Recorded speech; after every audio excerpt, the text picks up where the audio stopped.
So, who's going to get your stuff when you die?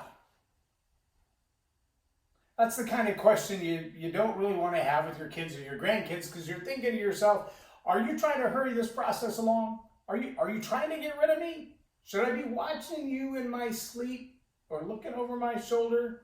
Who gets your stuff when you die? What kind of question is that? Welcome to Leading Leaders Podcast. 5-minute videos, 5 days a week. I'm Loren Norris with Leading Leaders Podcast. Well, actually, it's a very good question. Who gets your stuff when you die? Because people might fight over the silliest things. How many of you remember the movie from way back when called The Jerk? If you remember the movie The Jerk with Steve Martin, you probably are old enough that you should have a trust and a will. In fact, if you're alive and breathing, you're old enough that you should have a trust or a will. And it really just depends on how much stuff you have that people are going to want to fight over. But more than that, thinking responsibly about the legacy, the heritage that you leave behind, whether it's a gigantic inheritance or just a whole lot of responsibility, that's a big decision.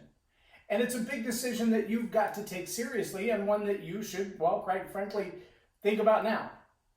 I mean, hundreds of thousands of people have been infected with the COVID virus. We're pushing the tens of thousands who have actually lost their life to it. And I'd be willing to bet at Christmas time last year, if you'd asked the same question, who gets your stuff when you die, it would not have been nearly as top of mind. In fact, very few people would have been concerned with, what if I don't make it through this season? The reality of our mortality creeps up on us. Nobody wants to plan to be dead. Unfortunately, some don't even plan to live. But let me throw a little caveat at you, because the 2020 Servant Leader Series video that will be released today, and it may not make it by 8 o'clock, I still got some final touches to do on it, but that interview is with a young lady who grew up with a sister that we will best define as special needs. Now, maybe you have all of your life cared for someone with special needs, or maybe you've never cared for someone with special needs, and the idea of what kind of time and finance commitment goes into caring for someone with special needs is totally beyond you. But if you've been that caregiver all of your life, it's like handing over the nuclear football, so to speak, in that this is something you have protected with your life. This person's well-being has been a master craft of your work all of your life. Every waking minute, thinking through, how do I make sure that they have the proper health care? How do I make sure that they're doing well? How do I balance my own living, just being alive and getting through life every day, in my own relationships, my own job, with what they need today? And obviously, special needs is all on its own a plethora of just different challenges, because some have complete needs. They're like a newborn baby. They can't do anything on their own. And some are, okay, well, you shouldn't probably be driving the car, but everything else is, you're good to go. And some just have high medical needs, and they're going to be in and out of the hospital, and someone needs to be there with them and help them make solid decisions. And see, that nuclear football level of responsibility that says, well, I can't just hand this to anyone. I can't just go, here's my sister, here's my brother, here's my cousin who I've been taking care of since they were born. Because not everybody can handle that level of responsibility. Not everyone's willing to. Not everyone has the same level of love, and not everyone has the same financial means.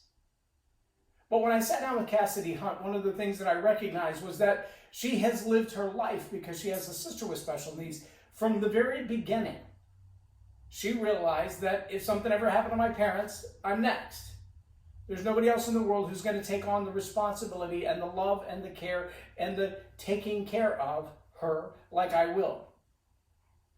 In our interview, she even talks about the fact that when she met her husband,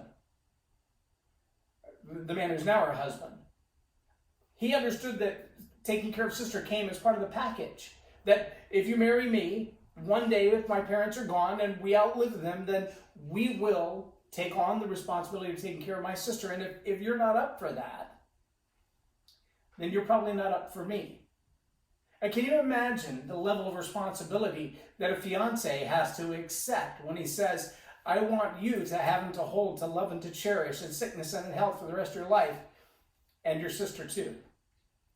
If that idea just rattles around in your head and you're thinking, I don't even know if I can handle that, then I want you to take some time and watch the video, the interview. It'll be on the Servant Leaders Series page on the Leading Leaders Podcast.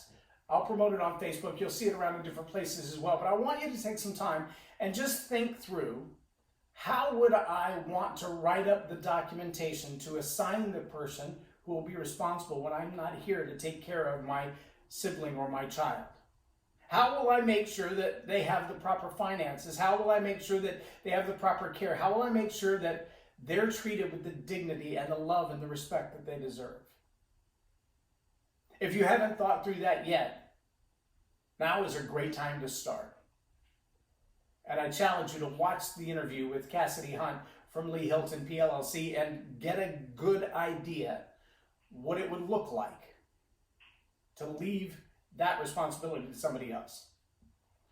And of course, if that's something that you're already thinking, I need to do that and I haven't prepared for that, send me a private message. I'll connect you with Lee.